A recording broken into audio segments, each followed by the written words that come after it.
Hello everyone, आज के इस वीडियो में हम पढ़ने वाले हैं क्लास 11th फिजिक्स का बहुत ही इम्पॉर्टेंट टॉपिक जो आपका हेल्प करेगा न्यूटन के गति के नियम में। तो उसके लिए आपको ये टॉपिक जानना इम्पॉर्टेंट है जो है संवेग। तो संवेग किसे कहते हैं, इसका परिभाषा क्या होता है, इसका परिभाषा, फॉर्मूला, मात्रक, विमीय सूत्र, पूरा आज के इस वीडियो में हम डिटेल में इस पर डिस्कस करने वाले हैं। मैं आपको विश्वास दिलाता हूँ कि बहुत ही आसानी तरीके से आपको समझ में आएगा।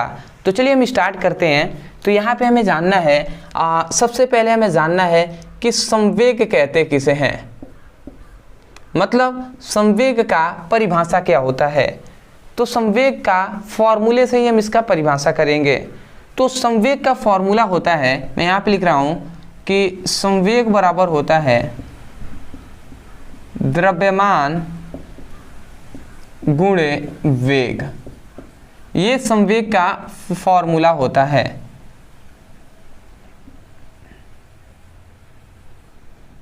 तो आशा करते हैं दिखाई दे रहा होगा, संवेग बराबर द्रव्यमान गुणे वेग। मान लेते हैं कि ये कोई वस्तु है। अब यहाँ पे समझिएगा, ये कोई वस्तु है, मान लेते हैं ये ए कोई वस्तु है। अब इस वस्तु का द्रव्यमान मान लेते हैं स्मॉल m है, इस वस्तु का द्रव्यमान स्मॉल m है और इसी वस्तु का जो वेग है वो स्मॉल v है। तो यहाँ पे यही कहा गया कि यहाँ से हम परिभाषा क्या करेंगे कि किसी वस्तु के संवेग, कोई भी ये वस्तु है ना, कोई भी ये वस्तु है, तो हम यही कह रहे हैं कि किसी वस्तु का द्रव्यमान तथा उस वस्तु के वेग के गुणनफल को संवेग कहते हैं।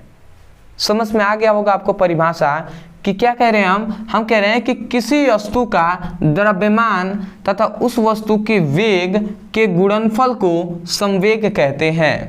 परिभाषा आप समझ के होंगे, परिभाषा हम लिख भी दे रहे हैं यहाँ पे। आप कहेंगे किसी वस्तु का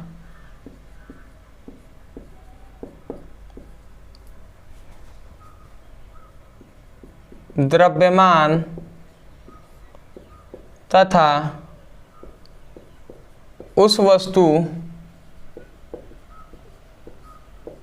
के वेग के गुणनफल को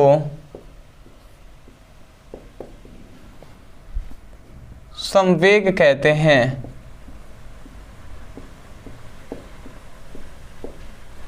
ठीक है, परिभाषा आप समझ के होंगे कि किसी वस्तु के द्रव्यमान तथा उस वस्तु के वेग के गुणनफल को संवेग कहते हैं। परिभाषा के साथ साथ यहाँ पे फॉर्मूला आपने देख लिया।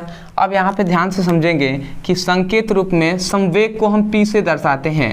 तो P इक्वल टू द्रव्यमान को स्मॉल m से और वेग को v से। तो संकेत रूप में हम लिख सकते हैं P equal to m into v। ठीक है, अब आते हैं इस पर जो आपसे ऑब्जेक्टिव टाइप क्वेश्चन में आपसे पूछ लिया जाता है। सबसे पहला इसका मात्रक। तो इसका मात्रक आप याद रखेंगे, इसका मात्रक होता है kg metre second inverse, metre second inverse. ये आप याद रखेंगे, kg मीटर सेकेंड इनवर्स मतलब किलोग्राम मीटर सेकेंड इनवर्स। या तो आप ये कह दीजिए या आप दूसरा ये भी आप कह सकते हैं कि kg मीटर प्रति सेकेंड होता है, ये भी आप कह सकते हैं। या तो कहिए kg metre into second inverse या कहिए kg मीटर प्रति सेकेंड। ठीक है, दोनों आपको समझ में आ गया होगा क्योंकि जो द्रव्यमान का मात्रक kg होता है और वेग का मात्रक मीटर सेकेंड इनवर्स होता है। ठीक है, आते हैं दूसरे पर। दूसरा आपसे कह दिया जाता है कि ये कौन सी राशि है। तो याद रखेंगे संवेग में क्या होता है, द्रव्यमान गुणे वेग होता है ना। हम जानते हैं द्रव्यमान एक अदिश राशि होता है, परंतु हम ये भी बात जानते हैं कि वेग जो होता है वो सदिश राशि होता है। और सदिश और अदिश का जो गुणनफल होता है तो वो क्या होता है, सदिश ही तो होता है ना। तो ये भी याद रखेंगे कि संवेग क्या होता है, सदिश राशि होता है। अब राशि कैसे हम निकालते हैं ये हमने बताया हुआ है कि राशि को पहचानने का ट्रिक। जाकर आप देख सकते हैं चैनल पे, हमारे मेन चैनल पे जाएंगे, वहाँ पे केवल आप यूट्यूब पे सर्च भी ऐसे करेंगे कि भौतिक राशि को पहचानना सीखे, लिख देंगे या ऐसे लिखेंगे कि सदिश और अदिश राशि को पहचानना सीखें ब्रदर सर, इतना लिख कर सर्च करेंगे, वीडियो आपको मिल जाएगा। अब तीसरा अंतिम इसमें और एक पूछ लिया जाता है कि इसकी बीमीय सूत्र क्या होता है।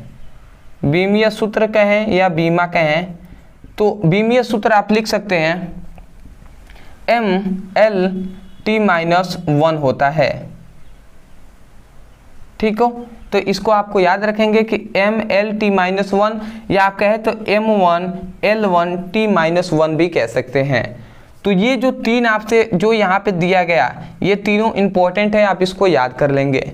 आशा करते हैं कि जो संवेग के बारे में आपको डिटेल में जो हमने बताने को कहा था वो आप समझ गए होंगे।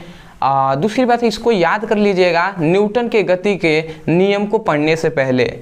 तो आशा करते हैं आप समझ गए होंगे। अदरवाइज यदि आप भी क्लास 11th का फिजिक्स और केमिस्ट्री का सीरियस होकर पढ़ाई करना चाहते हैं तो आप जाइए चैनल के प्लेलिस्ट में, वहाँ पे पूरे फिजिक्स और केमिस्ट्री का चैप्टर वाइज आपको पढ़ाया जा रहा है, तो वहाँ से जाकर उसकी पढ़ाई कीजिए, या डिस्क्रिप्शन में हमने लिंक दिया हुआ है, तो वहाँ से भी क्लिक करके आप फिजिक्स और केमिस्ट्री का पढ़ाई कर सकते हैं। तो चलिए दोस्तों, आज के लिए इतना ही, मिलते हैं एक बेहतरीन टॉपिक के साथ, तब तक के लिए धन्यवाद। जय हिंद, जय भारत।